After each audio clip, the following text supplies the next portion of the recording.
दोस्तों आज के इस वीडियो में हम बात करने वाले हैं इसरो के गगनयान मिशन में देरी क्यों हो रही है। तो चलिए वीडियो को स्टार्ट करते और जानते हैं इस मिशन के बारे में।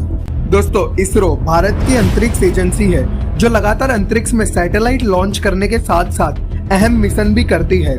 इसरो ने चंद्रयान 1 और मंगलयान मिशन को सफलतापूर्वक किया है और भारत को स्पेस रेस में बहुत आगे कर दिया है। पर सभी स्पेस मिशन को समय पर पूरा करने वाली इसरो को अपने सबसे महत्वपूर्ण मिशन में लगातार देरी हो रही है। पूरा भारत इस मिशन की एक आस देख रहा है, पर लगातार देरी से लोगों को उम्मीद कम लगने लगी है। हम बात कर रहे हैं भारत के सबसे ज्यादा चर्चित मिशन गगनयान की, जिसके तहत 3 या 4 अंतरिक्ष यात्री यूनिवर्स में पहली बार जाएंगे और 7 दिन वहीं रहेंगे। ये मिशन संपूर्ण भारतीय इतिहास के लिए अहम है।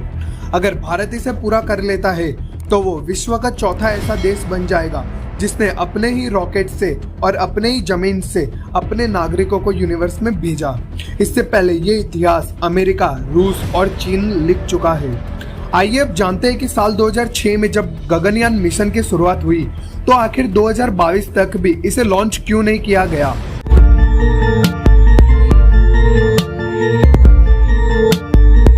दोस्तों बात करते हैं इस मिशन के डिजाइन के बारे में।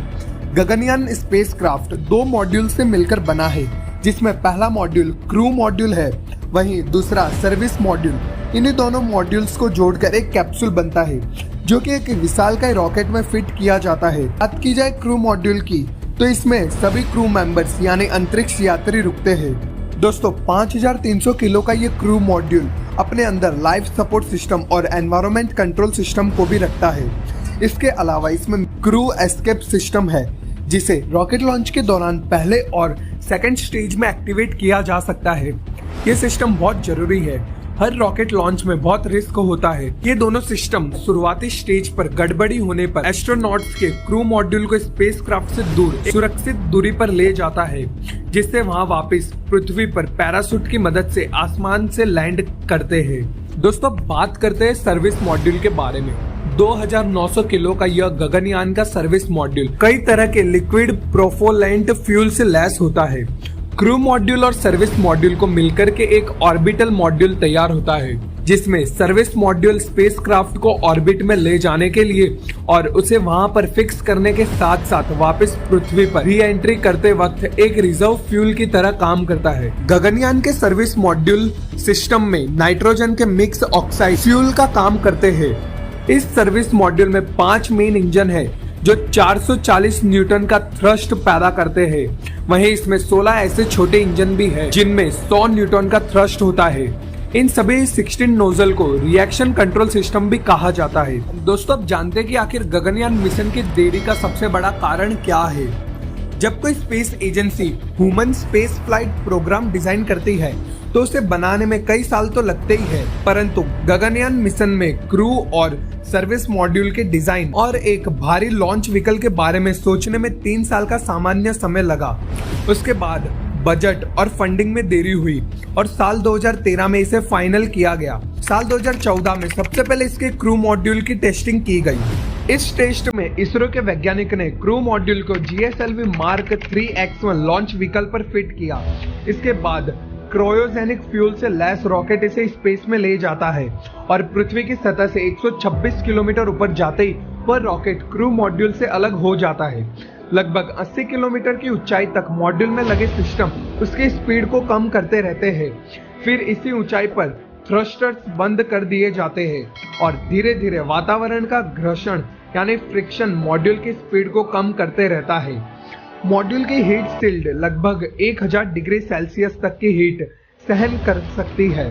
उसके बाद जैसे ही मॉड्यूल की गिरने की स्पीड 233 मीटर प्रति सेकंड होती है, उसमें लगे पैराशूट तैनात हो जाते हैं और उसकी स्पीड को 50 मीटर प्रति सेकंड कर देते हैं। 31 मीटर चौड़े ये पैराशूट भारत के सबसे विशाल पैराशूट होते हैं, जो 2014 में इस टेस्ट में इसरो के क्रू मॉड्यूल को बंगाल की खाड़ी में आसानी से लैंड करा देते हैं। पूरे मिशन में 20 मिनट 43 सेकंड तक का समय लगता है। उसके बाद वैज्ञानिकों को यकीन हो जाता है कि उनके द्वारा बनाया गया गगनयान का क्रू मॉड्यूल स्प्लैश डाउन कर सकता है और सुरक्षित अंतरिक्ष यात्रियों को वापस पृथ्वी पर ला सकता है।